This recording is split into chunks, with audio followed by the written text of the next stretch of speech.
अस्सलामुअलैकुम दोस्तों पिछली वीडियो में हमने क्रिकेट के उन खिलाड़ियों की बात की जो बहुत बड़े लेजेंड कहलाते हैं लेकिन कभी वर्ल्ड कप नहीं जीत सके। आज हम उसका पार्ट 2 लेकर हाजिर हुए हैं। उस फहरिस्त में अगला नाम है लांस क्लोजनर का।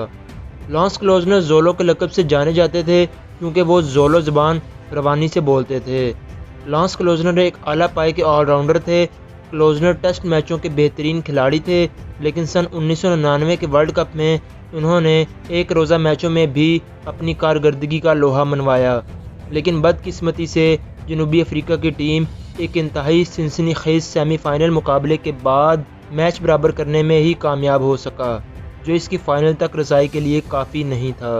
Number 7, Jack Kallis. Lance Klusener के बाद जनूबी अफ्रीका के अजीम ऑलराउंडर जैक कैलिस का नाम लेना ज़रूरी है।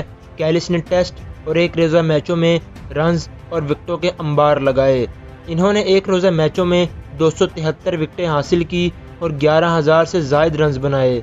श्रीलंका के सनथ जयसूर्या कैलिस के बाद दुनिया के दूसरे ऐसे ऑलराउंडर हैं जिन्होंने 10,000 से ज़ायद रन्स और 250 विकेटें हासिल की थी। टीम की ज़रूरत के मुताबिक वो मोहतात और जारहाना दोनों अंदाज से खेलते थे। अफसोस की बात यह है कि जैक कैलिस समेत जनूबी अफ्रीका के दीगर अजीम खिलाड़ियों को भी वर्ल्ड कप जीतने का मौका नहीं मिल सका। नंबर 8, कुमार संगकारा। कुमार संगकारा ने जिस अंदाज से 2015 के वर्ल्ड कप में शानदार परफॉर्मेंस के बाद क्रिकेट को खैरबाद कहा, वो एक रोज़ा मैचों में इनकी अजमत को साबित करता है। इन्होंने इस टूर्नामेंट में यके बाद दीगरे 4 सेंचुरियां बनाई। अपने इंटरनेशनल करियर के इख्तिताम पर सिर्फ सचिन तेंदुलकर के रन्स इनसे ज़्यादा थे। एक अफसोस जो शायद इन्हें हमेशा रहेगा वो ये कि इन्होंने कभी कोई वर्ल्ड कप नहीं जीता। ए बी डिविलियर्स अपने बल्ले के साथ वो कुछ कर सकते थे जिसके बारे में कोई और बल्लेबाज सोच भी नहीं सकता। इनके करियर की बैटिंग औसत 53.50 थी, जो इन्हें अजीम खिलाड़ियों की फहरिस्त में डालने के लिए काफ़ी है, और इनका 100 से ज़ायद का स्ट्राइक रेट भी इन्हें मुनफरिद बनाता है। डिविलियर्स ने 2015 के वर्ल्ड कप में जनूबी अफ्रीका को सेमीफाइनल में फतह के दहाने पर ला खड़ा किया, लेकिन हमेशा की तरह इनकी टीम चौक कर गई और डिविलियर्स बगैर कोई वर्ल्ड कप जीते क्रिकेट से रिटायर हो गए। शाहिद अफरीदी। किसी को बूम बूम का लक़ब ऐसे ही नहीं मिल जाता।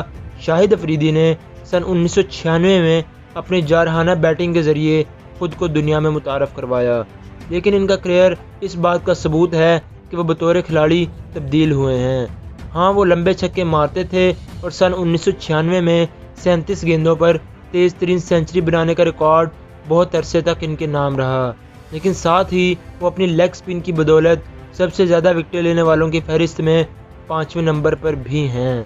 इन सब में अफरीदी की कप्तानी भी मिला दी जाए तो इनका शुमार इन अजीम खिलाड़ियों में होता है जिन्होंने क्रिकेट के खेल में जिद्दत डाली और जिससे शायकीन की दिलचस्पी में इजाफा हुआ। तो दोस्तों, ये तो थे क्रिकेट के 5 मजीद खिलाड़ी जो अपने वक्त के बहुत बड़े लेजेंड, ऑलराउंडर और क्रिकेटर थे, लेकिन इसके बावजूद वो कोई वर्ल्ड कप ना जीत सके। आज की वीडियो में बस इतना ही। वीडियो अच्छी लगी हो तो हमारे चैनल को सब्सक्राइब करना मत भूलिएगा और बेल के आइकन पर ज़रूर क्लिक कीजिएगा। वीडियो को लाइक, कमेंट, शेयर करना मत भूलिएगा। अल्लाह हाफिज़।